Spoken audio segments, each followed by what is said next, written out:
All right. Good morning. We've had two losses now, and trying to find that those complete games and as a team. And there's been times throughout the season where we've played very complimentary. It might be takeaways and scoring. It might be one team needs a little pick me up, the other comes through. But when the losses happen, those things get amplified. You certainly really look into that more. We got to play better as a team. It's what great teams do, and so we haven't been our best in those two games in particular. And I know there's other times we can always look and know we got to improve, but can't have the mistakes, can't have the penalties. Got to have better execution. All those things that put you behind the eight ball. Throughout the course of the game. And here in the SEC, there's such a fine line, obviously, between winning and losing. And that's how you get beat. And so, that's on all of us. It starts with me just continuing to set the standard. That will lead to high performance. And I know that it just comes down to competing, being solution oriented every day. Bringing everything you have to the football team. I'm confident in a group of guys that want to be great. There's no doubt about it. I can see in their response each and every day, just showing up to work. And so, I have no doubt that that's going to continue to happen. We know that just being a championship football team is hard. We all signed up for it. We all want to continue to improve our awareness, our intensity. And that's not just intensity on the football field and all that. That's just everything we do. We know it takes everything we got, and that's what we signed up for. So, I think the biggest thing is the message has been over the weeks, not just this week or not just after Vanderbilt, but the weeks, all season long. The message is always going to be: there's never going to be excuses. That's one thing that only softens character. It lowers the standard, and that will never happen. And so, again, talk about being solution oriented, continue about moving forward, making sure you got the right people here. And I firmly believe that we have a lot of great people with a lot of great skill sets, whether it's players, staff, and that they're all working together. And so, really, know that that's going to be the case. Kind of moving on to a couple other things. Just with injuries, I'll give you an update. I know with Keon Sabb, he does have a lower extremity injury. We're still gathering information here, but we do expect him to be down for a while. And so, that could be an extended amount of time, and we'll just continue to evaluate that. I know there's a lot of, I think, one position group in particular, just kind of put them all together. All the other DBs, I think, just look to see how they progress throughout the week. A lot of similarities between just kind of the level of the injuries that they all have. Right now, I'd be expecting them all to be able to play on Saturday. So be ready to go. When it comes to Missouri, just Coach Drinkwitz, especially over the last 2 years, but I know it takes time for him to build to this, has done a great job. Great football coach, just as far as how he's developing guys and, bringing the right people into his program. Got some transfers that have added to, a solid group of returning starters, 17-3 over the last 2 years. Just a resilient group, won some close games. And so we got another great task at hand, as they're all always going to be in the SEC.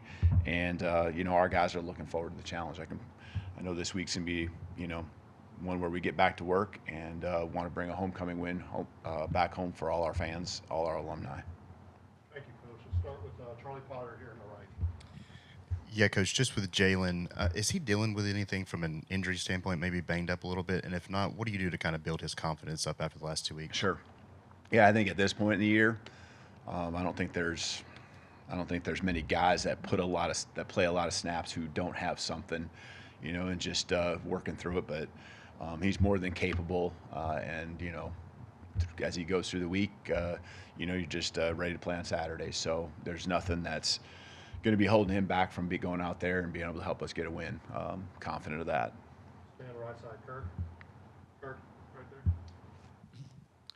Uh, Coach, I know the head coach is responsible for everything, but I wonder if there are some coaches who take exclusive responsibility for things like play calling, for instance, or substitutions or clock management. I wonder what sort of things you are, besides your veto power, anything that are exclusive to you. Yeah, I think all those things you mentioned are part of the job responsibility and how I look at it, and take all those things seriously. And so every element of the program, it's always things that I'm going to discuss if it involves other people, which usually it does, and go to those people. Making sure our coaching staff is always aligned on the same page, whether it is the play calling, whether it is the situational piece, off the field, recruiting efforts, making sure everything's always aligned. And so, evaluating. I'll tell you this: a lot of times there's situations that do come up that really work out for you, and you think about many times where, in the past with different teams and all of that. Maybe it's not the decision you would have made as far as that particular call, but there's a lot of good calls that you can make that all work. And so what happens is you got to make sure that the guys are prepared, that they're confident, and then going out and execute what it is that you've been working on. So, I have full confidence in who we have, and my job's to continue to guide them, give them, my perspective. Be there in the moment in the games to continue to make sure we're sticking to the plan that we worked on, the plan that was created, the ones that the guys have practiced, and just making sure we're staying the course, in that moment, and then also staying the course as we continue to develop our players over the course of the years, and their careers. Go to Chase, far left. I wanted to ask you about the personal foul against Kendrick Law at the end of the game to set up the 4th and 22. What was your – I don't think you got asked about that on Saturday. What was your message to him after the game on that? Yeah, I mean, well, the message continues to be right with the team. It's not just one. It's we gotta learn from those moments. Those moments are big, and our choices, our decisions, our words, our actions. I mean, all of those things. They have to be focused on what's best for our team. And obviously, in that moment, we're fighting to try to find a way to win, and it's a big moment. And so, we got to make sure we, of course, address them, but we got to, we can't continue to have the mistakes, and that those in particular that we can control. Some things you just can't control, the things that happen to you, the way the ball bounces, and all of those things. So. I think just everything in general, it starts with our thoughts. We got to make sure other people's thoughts don't become ours, and we got to make sure that, if someone's talking to us, we gotta learn to walk the other way, and be a more emotionally disciplined in every facet, not just the high aggression type things, but also just when the momentum swings and things like that happen in a game, be able to trust in your preparation, trust in what you're doing. But we got to be better. We got to be better there. And obviously that's an important part of what great teams do, is be great in those times. Second row left, Tony. Obviously, if Keon's going to be out for any time, you're going to need Bray Hubbard to step up. Just what have you seen from him, and how much has he grown in this season? Yeah, Bray's been working hard for this opportunity, and he worked he not just last week, but every week he's worked to be ready, and we had no doubt that he would be come Saturday when he was called upon, and he'll go out there again this week, and our team really believes in him. He does a lot of things on special teams, and you can see it every day in practice, and so he's been around the program, and now this is that time, that next step, next man up mentality. That's what we talk about, and that's what it's got to be. And I know, again, high level of want to that he has, and I'm excited for his opportunity. I love Keon to death, and Keon's he's a warrior, man. I mean, there's more things I want to say about Keon and what he did to go out there and try to help our football team, but there's next man up mentality, and I'm excited for the opportunity that Bray has in front of him. right across the aisle here with Matt. What needs to happen offensively to better capitalize on some of those defensive takeaways? Yeah, it's different, I think, each week, right? We talk about matchups and how they present themselves, but a lot of the things were just, drive stalling because we were I don't want to say it's always shooting yourself in the foot, but we weren't executing, or something would happen, and a lot of times it was, right, false starts or whatever it might be. We just wasted plays and got ourselves behind the chains, weren't able to have our full offense available on every play, and we were good at that early in the season, and we got to get back to taking advantage of those opportunities, playing off the defense, and those momentum swings, keeping them on our side when those times come. So credit to the defense. Now a couple weeks in a row, they've got the ball loose, or they've made some interceptions, and again, we got to play team football and make those opportunities really pay off. Mike Rodak, third row there. Just to clarify on the injuries in the secondary, does that include Zabian? Because I know we didn't see him for most of the game there. Yeah, that'd be Zabian, Devontae. Is there anyone else you're wondering about? Red, yep. Red would be in that group as well. Left side, Colin.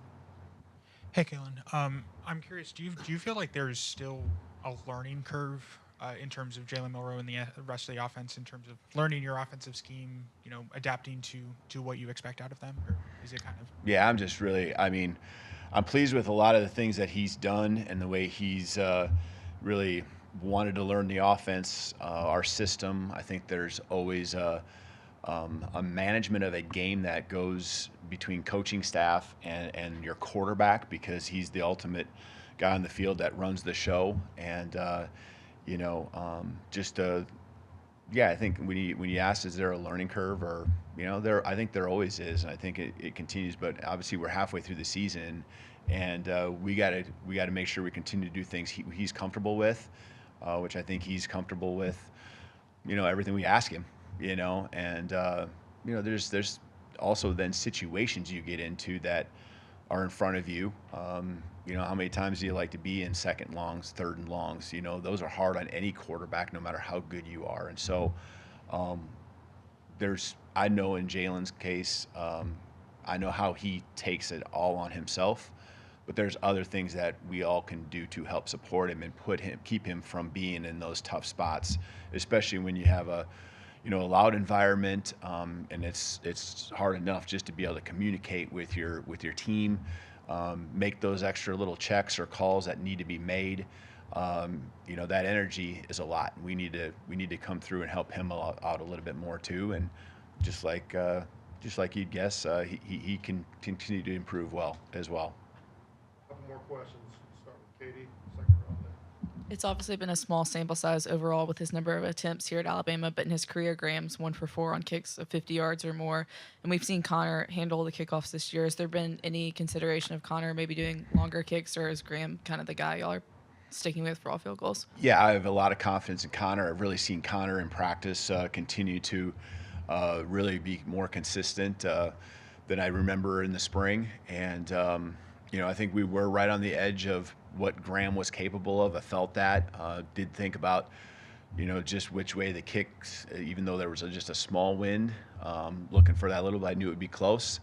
You go with your gut on those things, and, obviously it came up just short, but I felt like he was on point. I felt like he put a good solid swing on it, and, we got a lot of confidence in both of those guys, to be honest with you. Finish up, Jonathan, all the way in the back. Hey, Coach, Kane was talking about in adverse times like this, he said you got to keep the main thing, focus on this Missouri game. As you get later in the season, things like standings, rankings, that kind of thing creeps in and maybe becomes a conversation. How do you do that, and how do you keep the guys focused on just what's ahead this week? Yeah, I still feel like, really, or my experiences have been there's too much football left. And maybe the last week you try to give some perspective, because there's so many things that can change between now and then. So that's really, as Kane, I guess, said, that's really where our focus is at is just on this game, 1-0. I already heard in the locker room from our players. They understand the big picture is one thing. In order to make the big picture relevant, we have to take care of what's in front of us, and we got to continue to, do what championship teams do, build on championship caliber teams do, build on your belief, build on your, just intensity and everything that you do, and then just have some grit. I think if you look across the championships that have been won in this program, obviously I wasn't a part of them, but there's probably a lot of common things that I just mentioned that are right there, and I firmly believe that this team is capable of that. We just gotta jump over that line that is a fine line on the winning and losing and what it takes to be great. And again, we have the people here that are going to work hard to do everything they can within their means to make that happen. So I'm excited to get back to work. We knew this wasn't going to be easy. We knew this was winning a championship each and every year, especially in the SEC, is going to be hard. We knew there were going to be challenges along with transitions, all that. No excuses. We got to continue to move forward. We got to continue to build. And, that's what this week is all about, is taking that next step. Thank you, Coach. You bet. Roll Tide.